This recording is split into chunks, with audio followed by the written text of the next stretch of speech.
Good day everyone, this is our first lesson titled Specific Purposes for Reading. Context of the learning module. Learners are required to read for a variety of specific purposes, including staying informed in particular current events, discovering solutions to their specific questions or those raised by others. This module will explore the specific purposes for reading. It will also be covered how to assist learners develop critical, creative, and metacognitive readers. Objective of the learning module. The learners are expected to achieve the following at the end of this learning module. Learners will be able to quickly read the text for relevant information, identify and describe the various purposes of reading, draw conclusions based on the specific purposes for reading directions.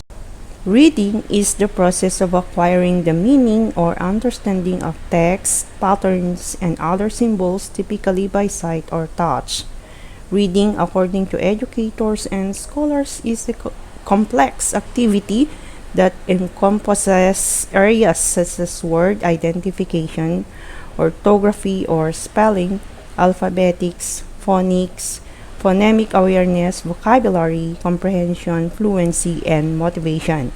Reading is primarily an individual activity performed silently, though occasionally a person reads aloud for the benefit of other listeners or reads aloud for one's own benefit in order to improve comprehension. Reading purposes. The reader, the text, and the purpose all work together when reading. We all want learners to be active readers who enjoy reading, choose to read, and have the abilities and techniques to read challenging content. Reading supports the study of various experiences, storyline, opinions, and interpretations that enhance readers' knowledge by bringing meaning together through their personal and cultural belief.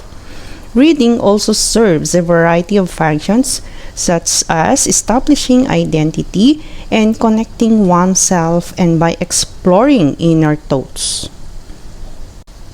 Reading with a purpose means viewing text with a specific objective in mind. Learners will be able to read the text from a specific point of view when possible, based on how the text specifies. Learners could be given reasons to read throughout the subject that are similar to their goals in real-life settings.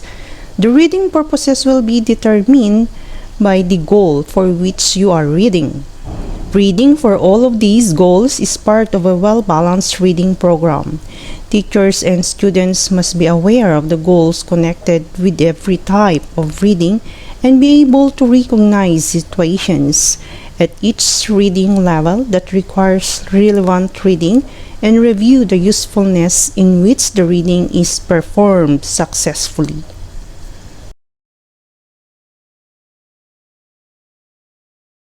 Skimming is a term that is typically used to describe the process of reading briefly in order to gain a general idea of a text's actual and precise meaning. Skimming can help you save hours of time-consuming reading. However, it is not necessarily the most effective method of reading.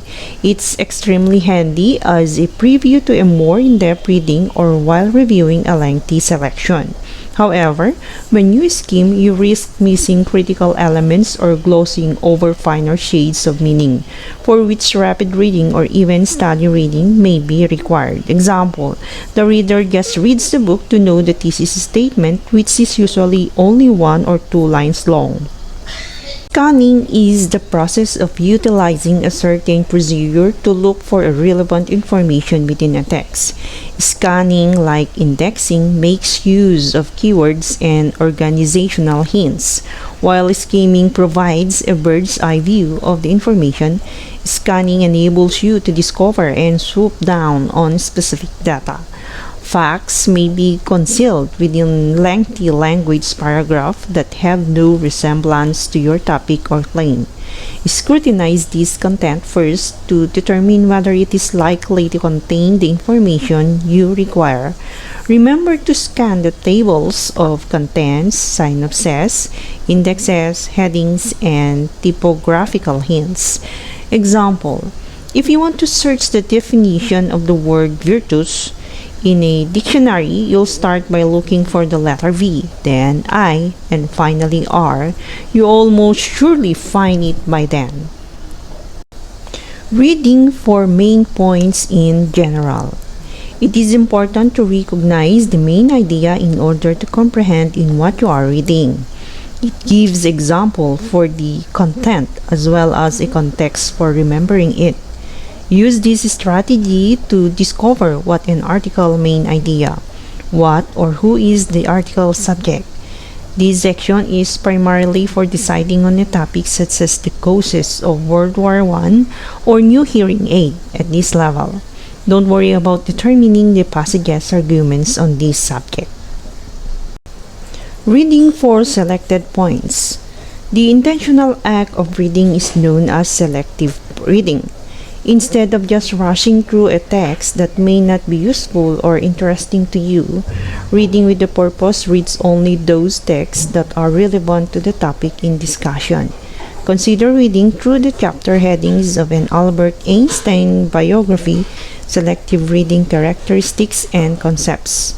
Selective reading is the deliberate act of reading, rather of rushing through a text that may have no practical or aesthetic value for you. Reading with purpose entails reading only those texts that contain pertinent information. Critical evaluative reading is a method of reading that is more active. It is a more in-depth and comprehensive interaction with the text. Analyzing, interpreting, and in some cases assessing is the process of critical reading. Learners use these critical thinking skills to question both the text and their own interpretation of it when they read critically. Different areas of study may have their own critical reading styles. Reading for pleasure. The National Literacy Trust defines reading for pleasure as reading that we do because we want to, expecting the pleasure we will get from the act of poetry or an information text like learning.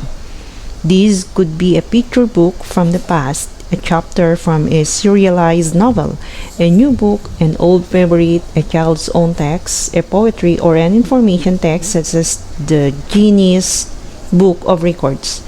Leisure reading, alternatively referred to as recreational reading, pleasure reading, free voluntary reading, or independent reading is the self-selected independent reading of a continuous book for a variety of personal and social characteristics of critical thinkers.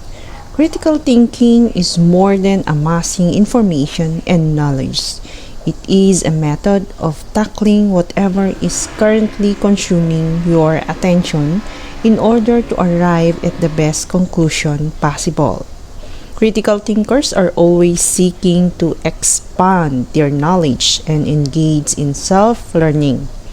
They produce some of the best leaders, and as they are capable of reaching new levels of self-actualization and self-improvement. Observation is one of the earliest critical thinking abilities that learners acquire. It is our capacity to notice and comprehend our environment. Our capacity for careful observation entails our ability to record details and to acquire facts via our senses. Eventually, our observations will result in insight and a more complete grasp of the world. Curiosity is a defining characteristic of numerous successful leaders.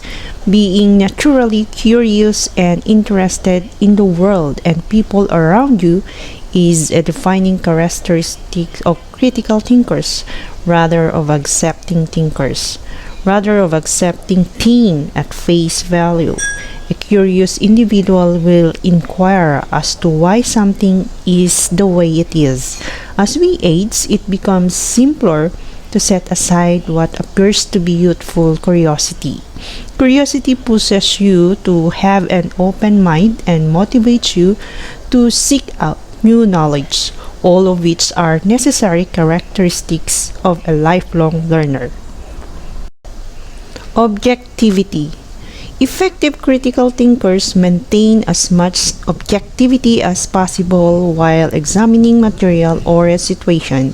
They place a premium on facts and the scientific interpretation of available data. Objective thinkers strive to keep their emotions and those of others at bay. However, it is hard for anyone to stay fully objective as our point of view, life events, and perspectives all mold us. Being aware of our prejudices is the first step toward objectivity and a dispassionate examination of a topic. Once you are ready to detach from the circumstance, you can conduct a more thorough analysis. Introspection. This is the art of being aware of one's own thought processes, or to put it another way, thinking about one's own thought processes. Critical thinkers require introspection in order to understand their own level of attention and attentiveness as well as their own prejudices. This is your capacity for self-examination of your most private ideas, feelings, and experiences. Introspection is synonymous with self-reflection, the process by which you gain insight into your emotional and mental state. Analytical thinking. The most analytical minds are also the most critical and vice versa. Analytical skills are critical for examining practically anything, whether it be a contract, report, company strategy, or even a relationship. Analyzing information entails dissecting it into its constituent elements and determining how well those components work together and independently. Analysis is observation-based. It is based on acquiring and assessing facts in order to reach a meaningful conclusion. Objectivity is the starting point of analytical reasoning. Identifying biases. Critical thinkers confront themselves with the task of identifying the evidence that supports their opinion and determining their sources' credibility. This enables you to see your own biases and to cast doubt on your preconceived views. This is a critical first step toward becoming aware of how biases affect your thinking and identifying instances when information may be twisted. Determining relevance. One of the most challenging aspects of critical thinking is determining which information is the most pertinent, meaningful, and significant for your consideration. Often, you'll be given with information that appears to be valuable but is actually a little data point to examine. Inference. Information is not usually accompanied by a summary that explains precisely what it means. Critical thinkers must evaluate evidence and draw judgments based on it. When evaluating a circumstance, inference is the capacity to deduce meaning from evidence and uncover possible outcomes. Open-mindedness. Being able to remove themselves from a situation and avoid becoming entrenched enables critical thinkers to see the bigger picture. Critical thinkers avoid becoming enraged or taking sides. They seek to hear all perspectives. Critical thinkers do not make snap judgments. They approach a problem or a subject with an open mind and are receptive to alternative point of view. Creative thinking. Effective critical thinkers are, for the most part, creative thinkers as well. Creative thinkers reject conventional problem solving techniques. They think outside the box. They have a diverse set of interests and approach problems from a variety of angles. Additionally, they are receptive to experimenting with new ways and considering alternative perspectives. The primarily distinction between critical and creative thinkers is that creativity is connected with idea generation, whereas critical thinking is related with idea analysis and appraisal, while creativity is necessary for introducing unique ideas. Critical thinking can help bring those ideas into focus. Developing learners into critical, creative, and metacognitive readers. Build a shared understanding of what it means to be a reader in the 21st century. Create new social areas that encourage parental and library participation, as well as youth ownership of their request for proposal. Develop strong connections between the reading world of children at home and at school. Build new stronger balance, reading interaction with your family and friends. It is also important for the reading teacher to recognize that the student reader are as follows. The teacher should be knowledgeable of one's mental processes in order to control, regulate, and lead them toward a desired outcome. Has the ability to evaluate and handle one's own learning. The readers respond to the following questions to practice self-control and comprehension monitoring. Is there any information that contradicts what I already know? Is there anything I don't understand? If there are any concepts that don't seem to go together because I didn't determine who or what is being discussed. If there are any ideas which don't seem to go together because I can't figure out how they are connected. Are there any ideas that do not fit together because they are logically inconsistent? Is there any information that isn't clear or that needs to be clarified?